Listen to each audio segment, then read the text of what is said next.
گریه. چیه؟ من فکر کردم مشکل پول داره، چی داره. رفتم تو پیجش، دیدم تمام پیجش عکس، مثلا دیدی مثلا یکی دنبال مثلا قدیم یارو می‌خواست پیاده روی بکنه، مثلا از اینجا بره تا کربلا، میزد به عشق امام حسین من پیاده دارم میرم و اینا. ما دیدیم خدا این پلاکارتشو خوندیم، دیدیم داداش زده دخترم گم شده، سما جهانبانی. یعنی چی گم شده؟ 3 سال گم شده. حاجی رفتم تو پیج این پدرم و دیدم منو فالو داره. آقا رفتم تو دایرکت، ببین من معمولا دعا میذارم، دستشویی میرم، ورزش میرم، بعدم میام تازه دست به گوشی میشم. من دیشب ساعت 10:30 شب رفتم تو رخت خواب. خدا میدونه، خدا میدونه دیگه، حالا بنده خدا نمیدونه، باز به کیر پسرت که میخواد بدونی یا ندونه، حالا باور میکنه یا نمیکنه. آره این آقا از سر من بیرون نمیره آقا جی، اصلا نمیدونم چرا این گریهش از سرم بیرون نمیره. سما جهانباز از دیروز سالا باورتون نمیشه، یه رفیق دارم یه بچه 8 ماهه داره، دختر، بعد همیشه عکساشو که میذاره من قلب میفرستم اون، مثلا میگم واو چقدر دخترت بچت قشنگه و اینا، مثلا از دیگه ما 50-40 سال سنم خالکوسه داره میشه دیگه، فهمیدی؟ آره دیگه 50 که رد بکنم که دیگه خالکوسه یائسم که دیگه بچه دار نمیشه. یائسه نه، چی میگن؟ جوب میگن خشک میشه، لوله چی میگن دیگه. 50 به بعد دیگه بخوای بچه بزایی، میخوای بشاشی تو شاشت بابا، خودش خالکوسه ماسه و گرد خاک میاد بیرون دیگه، اون که نمیدونی بچه باش درست بکنی برادر. یعنی معدت کلی کار میکنه، چه رسه به کمرت، فهمیدی؟ آره از وقتی که من این دعاشمو دیدم، هی دختر بچه مثلا میگم بچه منه، بعد توهم میزنم بچه منو دزدیدن. حاجی یه چیزی بذار شما بگم، تو مو بینی من پیچش مو. یه سریا سوشال مدیا رو تو این میبینن، آی فالو کرد، اونو زد، این اینه بگا، اون اینه بگا. ببین کاری نداره که برین تو این اخبار، تو اخبار بزنین از اخبار 20 سال پیش تا الان همین جوری دارن ملت رو کسگیر میارن.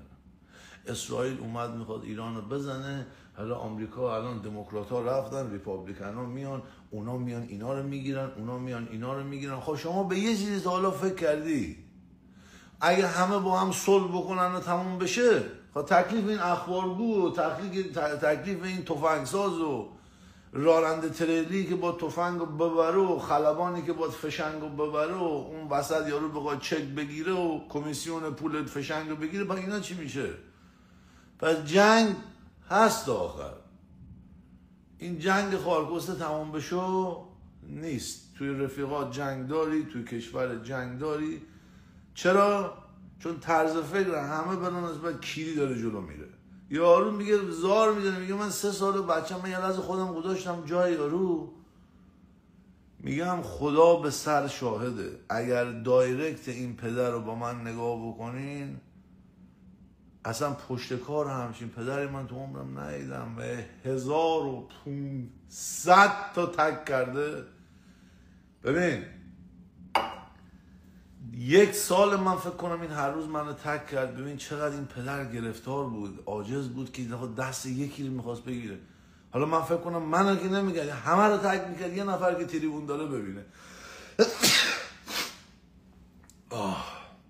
آره حالا امروز پنجشنبه است، نه روزیه که من لایو بخوام برم، نه هواییه که من اصلا خوشم بیاد لایو برم. هوا خیلی خرابه، ببین چه تخمیه میبینی. آره میخوام این بعد 3 سال خوشحالم، احساس میکنم که این 2-3 سالی این اینستاگرام ما انقدر اومده بالا به عشق مردم. حالا الان میتونم این پدر آقای سما رو بیارم بعد 3 سال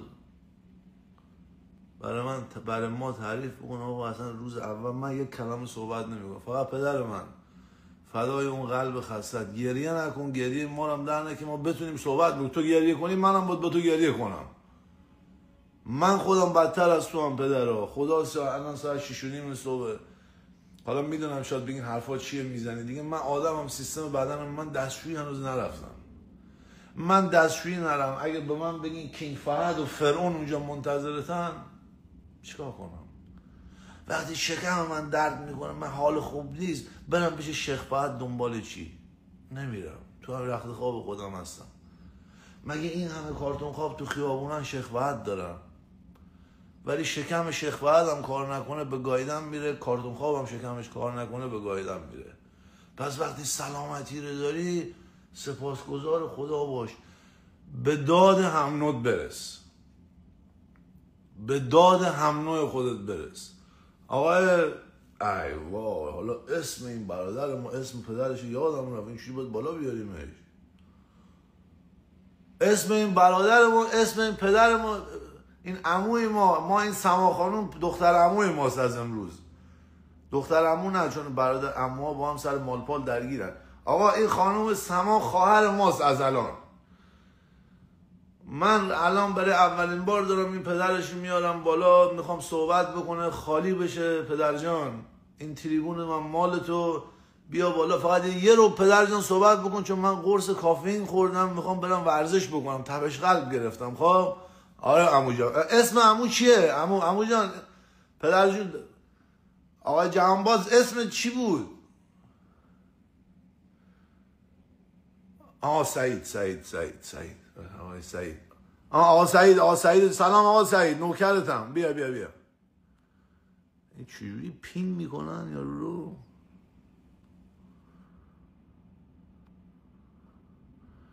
از پین بکنم این بره بالا، مردم اینو ببینن حال بکنن. بیا. اول از همه سلام، دوم از همه سلام، سوم از همه شرمندم. من خدا وکیلی توی اکسپلور دیروز دیدم شما انقدر ناراحت بودی، رفتم تو پیجت بیام بگم پدر جان، برادر من، چون آقا سن بالا نیست، شهرت شکسته است، مشخصه. چند سالته عمو جان؟ 60 سال. 60 سال. و 60 که چیز نیست برادر من که 60. من ساکت میشم، حرف نمیزنم. اول از همه میخوام ازت عذرخواهی بکنم که دایرکتاتو ندیدم، به روح مادرم ندیدم. میدونی که من اهل دروغ نیستم. اومدم تو پیج، تو اکسپلور دیدمت، اومدم بهت بگم پدر جان من کاری هست چیه، بعد اصلا دیدم مشکل چیز دیگه است که بعد به دایرکت دادم و الانم نوکرتم، در خدمتم. به روح مادرم عمو، اصلا عمو سعید، انقدر حالم جونم. میزون امروز، انقدر حالم میزون نبود، اصلا حال نه، ولی از ذهنم بیرون نمیرفتی. خدا به روح مادرم قسم. من سکوت میکنم. برگردیم به 3 سال پیش، اون روزی که دختر در خونه بیرون رفت. من میخوام این احساس تو بدن من بیاد که اون احساس تو رو داشته باشم. نمیخوام الان فقط 5 دقیقه نگاه کنم لایو قطع شد برم دنبال زندگیم. نه، میخوام از 3 سال این تو ذهنم بیاد که این آقا سعید ما چی کشید و چی شد. من سکوت میکنم، شما صحبت کن. یه نفرم تو این لایو بود عمو سعید، صحبت نامبر رو نگاه نکن، نامبر تو قلب منو تو داداش. بگو داداش، نوکرتم. سلام. خدا قوتت بده آقا ایسان. فقط یه چیزی میخواستم بگم قبل از اینکه در مورد سما صحبت کنم. این احساس واقعی منه ها. من تازه فهمیدم فرشته ها میتونن خالکوبی داشته باشن، فرشته ها میتونن فحش بدن و فرشته ها خیلی صادقانه میان کنار مردم و به مردمش کمک میکنن. من همیشه فکر میکردم فرشته ها زنن و یا فرشته ها بال دارن. از وقتی که دیدم شما جواب دادین دیدم نه، فرشته ها رو زمینم هستن. دمت گرم. من 3 سال داد میزنم کسی صدای منو نمیشنوه. من براتون بگم، من پدر سما جهانبازم. سما یه دانشجوی رشته مشاوره دانشگاه اصفهان، یک دانشجوی 22 ساله اصفهانه. خیلی هم خوشگل، نمیدونم بگم بود بگم هست. انشالله امیدواریم که بگیم هست. سما به اتفاق مادرش، به اتفاق برادرش میان داخل شیراز 3 سال پیش. یه فاصله کوتاهی رو از مادرش و برادرش جدا میشن، یه تیکه طلای کوچیکی داشته، مال دخترعمه‌ش بوده، میاد اینو بفروشه. میاد توی طلا فروشی اینو بفروشه، یه نفر میاد تعقیبش میکنه، 10-12 فیلماش همه تو گوگل و تو فضا مجازی 10-12 دقیقه تعقیبش میکنه. سما 1.5 ماه قبل از اون قضیه‌ای که توی کشور اتفاق افتاد، قضیه مهسا، این اتفاق، یعنی هنوز این اتفاقات نبود. توی فیلم ها که نگاه بکنید، وقتی که حتی میخواد حرکت بکنه، این یه خانواده معمولی فرهنگ ایرانی رو سریش اینجوری میکشه جلو و قدم میزنه، میاد پیاده تا پل مالی‌آباد. دم پل مالی‌آباد این دختر من وای میسه. کدوم شهر مالی‌آباد؟ شیراز. مالی‌آباد یه جای توی مرکز شهره، یه جای با کلاسه، مرکز شهره، یعنی جای خیلی خیلی شلوغیه. خب میاد زیر پل وای میسه، حالا حدود ساعت 8:30-9 شب که سوار ماشین بشه، تا اونجا ما دوربینا رو داریم که اومده اینجا. همون موقع که دختر من، سمای عزیز من، اونجا وای میسه که ماشین بگیره، این دوربینای نظارتی از روش حرکت میکنه، یه چیزی حدود 20 ثانیه میره اونور، دوربین میره یه تصادف رو نگاه میکنه. توی این مدتی که این میره تصادف رو نگاه بکنه، این بچه من، اینم باز توی گوگل اینا هست، یه وایس میده، شارژ نداشته، از توی واتساپ وایس میده به دوستش، میگه خب بلدین دیگه، بچهای امروزی با دوستاشون خیلی نزدیکتر و صمیمیترن، میگه فاتی یه مشکلی داره برای من پیش میاد، فوری من زنگ بزن. این آخرین تماسیه که من از دخترم دارم، تا 12 شب نمیره سر گوشیش که ببینه چه اتفاقی میفته. این آخرین تماسیه که من از بچه‌م داشتم. این اتفاقیه که برای دختر من افتاد و دختر من مال 3 سال پیشه که این اتفاق براش افتاد. هیچ خبر نیست. تلاشایی که ما هیچ خبری ندارین؟ هیچ؟ صفر؟ هیچی. صفر. ما رفتیم دنبال پروندهش تا 5-6 ماه به ما گفتن، بذار من عینکم یه چشم بیشتر نبینه، یه اینجوری چشمک زد، اونجایی که من رفتم برو با دوست پسرش رفته میاد، قصه نخور. تا 6 ماه گفتیم با دوست پسرش رفته کوش، تا 6 ماه این اتفاقا. روز اول یک پرونده ما یه مظنون اصلی داره، این پرونده 2 تا وکیل داره، یکی آقای دکتر مرزاد سلطانیه، یکی آقای دکتر آیدین یوسفی. اینا مدت هاست روی این پروندن. اولین بار که مظنون اصلی این پرونده وارد اونجا که میشه، جرئت ندارم بگم کجا، میاد بازجویی بشه، بازجویی میشه، میره. چند وقت بعد مجددا وقتی که برای بازجویی دیگه میاد، هر دو بازجویی دختر بزرگ من و خانمم بوده، توی پرونده نگاه میکنن میبینن برگه بازجویی روز اولی آقا از روی پرونده برداشته شده. این آقا بعدها متوجه شدیم آدم خیلی متمولی بوده و آدم با نفوذی. یعنی چی؟ همون من نمیدونم. متمول، پولدار. آدم پولداری بوده. خب آدم خیلی پولداری بوده و این خیلی نفوذ داشته توی پرونده. برگشت گم شد. برگه بازجویی روی پرونده دختر من گم شد. هر چی رفتیم و اومدیم، رفتم یه دونه پارتی گردن کلوف، اینا رو همه رو شاهد دارم رفتم یه دونه پارتی گردن کلفت عمامه به سر، رفتم، من مجروح جنگیم، من سال 59 زخمی شدم، رفتم یکی به عنوان قربونت برم، رفتم یکی پیدا کردم، گفتم آقا تو این مرکز شما تو شیراز این حق از من ضایع شده. زنگ زد به یکی نفر اول اونجا، اسم نمیتونم بیارم، گفت آره اسم نمیارم، گفت همین الان بهش بگو بیاد اینجا. من به اتفاق 2 تا با شاهد رفتم توی اون مرکز، یک جلسه 7-8-10 نفره گرفتن. اون آقایی که برگه بازجویی رو از روی پرونده من برداشته بود توی جلسه نشسته بود، کسای دیگه هم نشسته بودن. حالا پرونده بچه من قبلش توی مفقودیا بود، حالا بعد یه مدت که دیگه جدی شده بود اومده بود تو بخش جنایی. خب اونهایی که توی بخش جنایی گفتم بگو، گفتم به رئیس بگو که این برگه نیست. گفت قسم میخورم بهش بگم، ولی نه تو جلسه. این همین جور موند تا الان. 3 ساله من دارم دنبال بچه‌م میگردم. 3 سال. چیز انداختم گردنم، پلاکارد انداختم گردنم، پاسارگاد رفتم، تخت جمشید رفتم، حافظ رفتم، 33 پر رفتم، به همه التماس کردم، گفتم فقط من میخوام پرونده بچم رسیدگی بیشتری بشه. آقا پرونده بچه من شیرازه، از تهران یه گروه بفرستید توی شیراز ببینید شاید نمیدونم وسایلشون کمتر بوده، امکاناتشون کمتر بوده. بابا جان یه گروه قوی تری بفرستید، نمیدونم چه کار باید بکنن.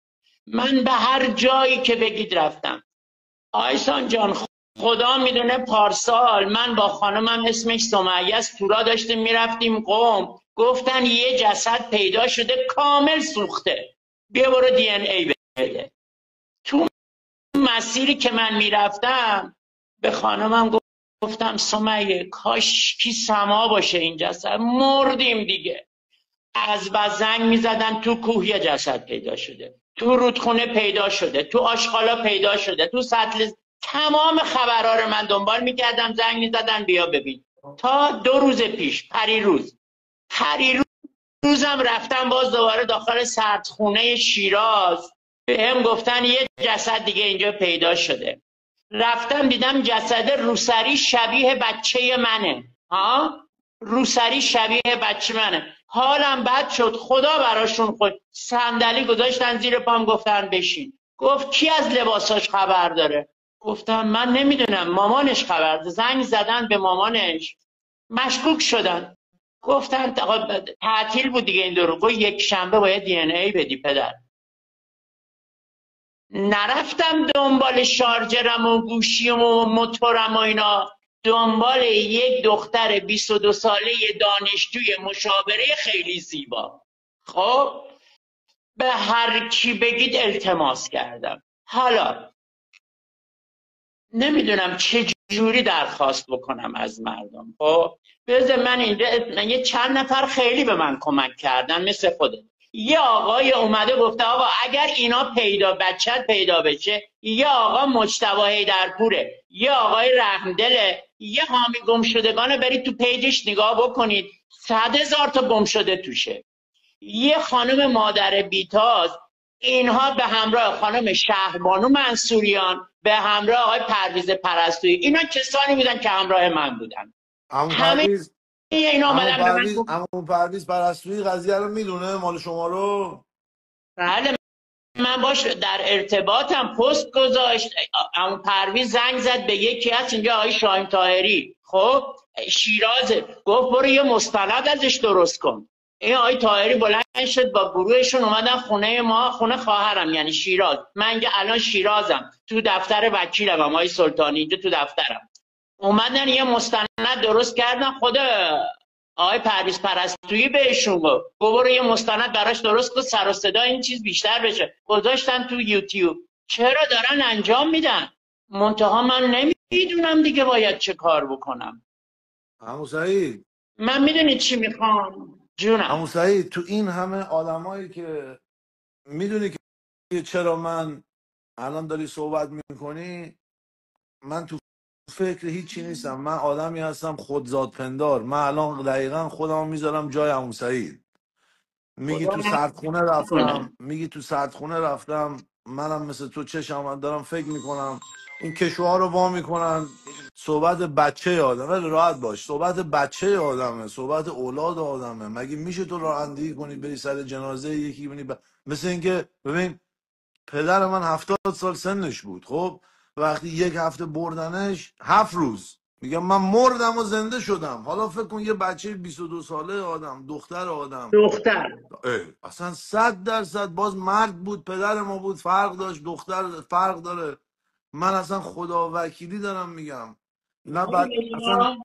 میبینی آقای آسان، اینو من میگیرم گردنم، اینو میگیرم دستم، همه جای ایران میگردم دنبال بچم. اونو دادا، اونو عمو سعید، من داداش تا زمانی که گوش کن عمو سعید جان، اونو دیگه تو رو گردنت نذار تو خیابونم نرو داداش. من همین عکس بچه‌تو روزی یه بار داداش میذارم، شماره تلفنت هم اونجا. حالا شماره تلفنت که بذاری، حالا میخوان اول آخر رو شوخی کنن، فلان مردم که میدونی که یه سریا اهل حالن، بله. یه سریا شوخن، یه سریا ببخشید رگ ندارن، میگن آقا ولش کن، یه سریا میگن آقا اینجوریه. آقا اصلا من کاری به این و اون و این ندارم. مردم ما مردمی هستن بسیار خونگرم، بسیار مهربان، هم دوستت دارن. اگر من اینجوری عاشق تو شدم عمو سعید، عاشق دل خستت شدم، عاشق پیری زودرست شدم، اصلا ناراحت شدم دیدمت، من برای تو چیکار میتونم انجام بدم؟ من عقلم خدا شاهده نمیرسه. من برای جنابعالی چیکار میتونم بکنم؟ به من جنابعالی دستور بده، من به عنوان برادر کوچیکتر عموی جوان بچت انجام بدم برات. از این تریبونم ببینید چیکار کنم؟ خیلی میان به من اصلا میگن ولش تو، اصلا نه عمو، آیسان، خیلی پیلی رو ول. من برای تو چیکار خب کنم؟ دیگه جلوی تو 100,000 واقعا داری داداش، از عمق جلوی 100,000 وجودت جلوی داری میگی و من میگم. عمو سعید، جلوی 100,000 نفر من بچلاتم لفظ بدم انجام. چیکار برای تو من میتونم کمکت بکنم؟ همین بگو. من یه کار فقط میخوام، این شعر بشه، همه بدونن یه مسئولی، یه نمیدونم یه جایی بالاخره این مملکت یه قدرتی یه جایی داره آره، که میتونه پیگیری کنه. رسانه بابا داداش، رسانه ها عمو سعید. تو به من بگو داداش.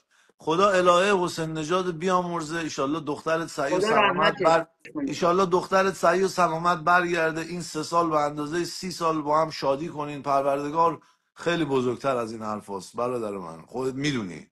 هر کی دیگه جای تو بود، هر کی دیگه جای تو بود عمو سعید، هر کی جای تو بود یه هفته ای سکته میکرد، ولی خدا فعلا چیزی در وجود خودش نگردی. میگم خدا وکیلی بلد نیستم، از این چیزهای جنایی نداشتم که بگم چیه. اگر واقعا میگم ایشالله هیچ وقت نداشته باشی. نوکرتم، شما به من بعدا توی دایرکت بیا، من شماره‌مو برات میذارم. آقا اصلا به من بگو من باید به کی باید صحبت بکنم. من هر چقدر قدرت و نفوذ و گریه و زاری باید جلوی کسی بکنم میکنم. به تو یکی من کمک میکنم، نوکرتم هستم، انگار پدر منی، کوچیک معرفت هم هستم. دیگه تو تنها نیستی داداش، یه نفر من دارم بهت میگم، من با این تریبون 15 میلیونی اگر بخوام روسری دخترتم برگردونم، برمیگردونم خونت. هر کاری بگی برات میکنم، اصلا کون لق حرف هر کی هر چی، من هر لفظی بدی برات میکنم داداش. آقا جان اون ایسان، کی وکیلته اونجا نشسته؟ بله بیارش بله. سلام سلام علیک عزیزم. باش بکنیم. بیار هر کی که کمکت سلام میکنه. عزیزم سلام جان. مخلصم. سلام قربونت برم. خوبین؟ آها سلامتین؟ آمریکا من بودی؟ شاید آمریکا 45 6 نفر خیلی با عزیز کلاسی دارم. شما بابا، دمت گرم همون. قربونت برم. شاید بشم آمریکا عزیزم. این کجا؟ آیسان جان آمریکا روز این کجا؟ این الان شیرازین؟ شاید بشم. نه من تحصیلاتم همون لندن همون اینا بودم دیگه، یکم بعد معلومه، عادت کنیم معلومه، دیگه، دوست آره دارم بازی دست و مشخصه، دیگه. دمت گرم قربونت برم. سلامت. آقای همیشه دنبالتون میکنم. دوستتون داریم، قلب من دنبالتون خاک میکنیم به پاتم، خدا. افتخار میدی به من حالا ما داداش، توی نوکرتم. زمینه به قول خود جنایی و این مسائل اینجوری خورده فعالیت داریم. البته شما هم میدونم قلبتون خیلی مهربون هست، دنبالتون میکنم نوکرتم، و سپاسگزارم از محبتتون. وظیفه من. من مادر سما رو من میگیرم، یه لحظه گوش بدید. 1 دقیقه توی 100% خدمت کنم. راحت با در خدمت شما. صدا مادرش رو بشنوید. نوکرتم. خانم جهانبخش سلام، خوب به هستین؟ صدات میزنم رو لایو، هر درخواستی داری بگو، بگو چه کار بکنم برای سما رو پیدا کنم. میشنون صداتو، بگو.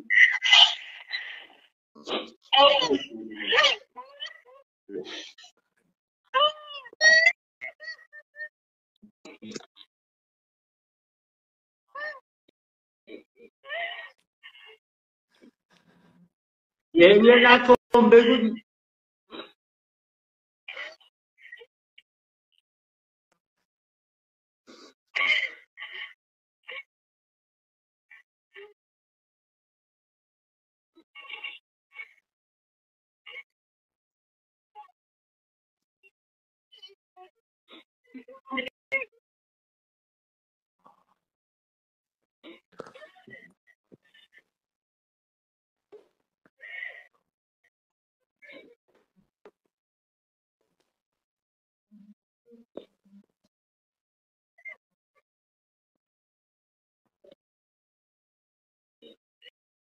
ببخشید.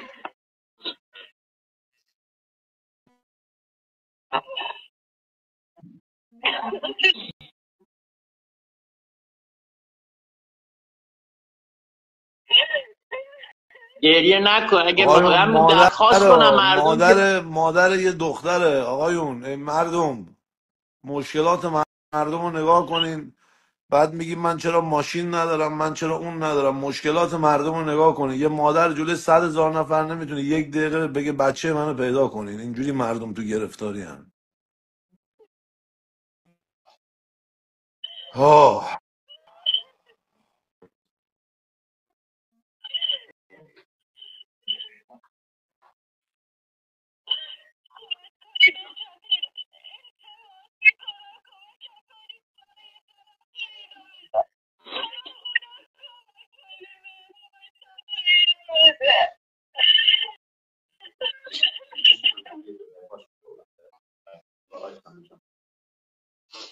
بیا اون چه در ما چی کار بکنید.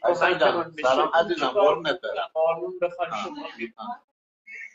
مادر سما است. من بعد از 1 سال نیم وکیلشون شدم. الان حدود 1 سال نیم اول نفر مراجعه کردن و حالا طبق گفته خودشون میگه رفتن آگاهی گفتن سلطانی رو نگیر، سلطانی این خودش مورد داره و فلان. یه مسائل های جانباز. یعنی اول نفر به من پیام دادن.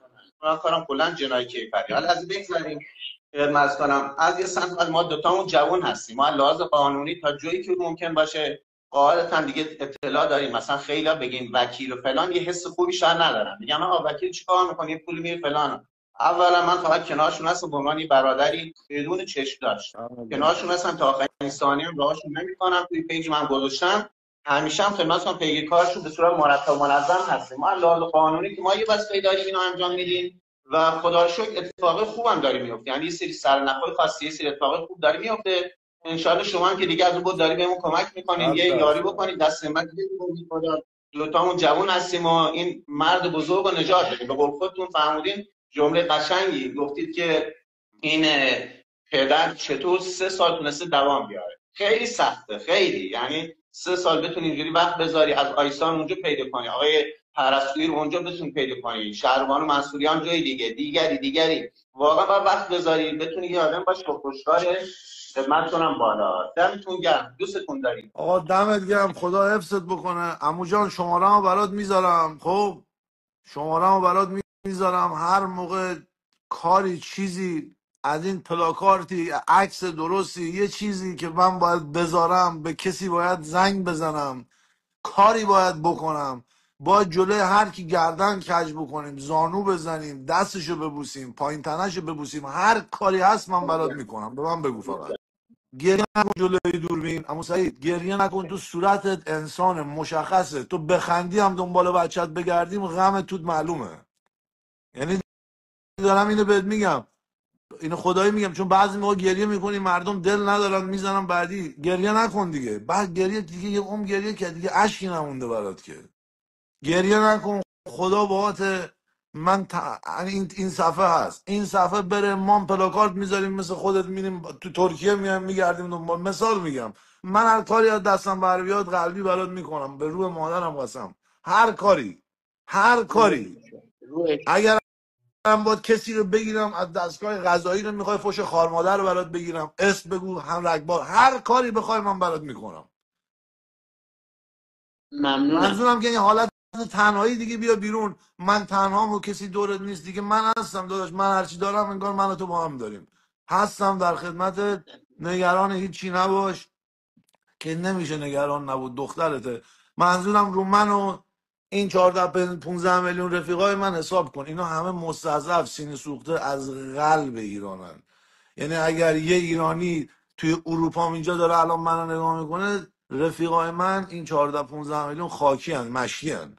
همه کمکت میکنیم، همه میذاریم. ایشالله خدا بخواد پیدا بشه. یه ما هر 1 ماه بارم یه لایو میام باد میذارم که ببینیم آقا داستان چی شد چی. یعنی ول نمیشه که خدا حافظ عمو رفت. نه عمو سعید، من دارمت، فالوت دارم، هر روز نگات میکنم، با هم تکس میکنیم، نوکرت هم هستم. خدا بزرگه. خدا بزرگه. منم به روح مادرم شب و روز دارم دعا میکنم. شاید مثلا 3 بار یادم بره، ولی یه بار میگم آقا این سما رو یه خبری بیاد این دل این خانواده شاد بشه، یه انرژی مثبت بعد 3 سال تو خونه شما بیاد. قلبم باهات عمو، به روح مادرم. دوستت دارم قلبی. خیلی ممنون. درود به شرفت. نوکرتم. درود به روح من بزرگ. نوکرتم. برو به کارت دوستت برس دارم عزیزم. من. برو الله به نوکرتم. اینم مال بوس به خودت، به خانواده و آقای وکیل. خیلی آقایی ها. خدا این تیپ و این استایل رو بهت داده، یعنی آدم خوبی هستی. ناموسن هواشو داشته باش. مردانه یعنی اگه یکی به 2 روز دیگه زنگ زد جناب آقای وکیل ما اینجوری میکنیم این پرونده رو ول کن، ناموسن یه جوری به من بگو. قربونت برم، ما هم اسخای لوتی هستیم. دمت گرم. دمت گرم. خیلی آقایی. خیلی آقایی. خدا به لذت بده، برکت بده به کاسبین. هوای عمو رو داشته باشه. عشق ایرانه. نوکرتم. ما منزل خودمون توی شیراز هستیم، خدمت کنم. آقا سعید هر موقع بیاد اینجا میهمان خودم هست، از اصفهان میاد. آقایی همیشه خودش میدونه من همیشه نهار شام دعوتش میکنم، میبرم میرسونمش، میام. اینجوری نیست. خدا خیرت بده. خدا خیرت بده.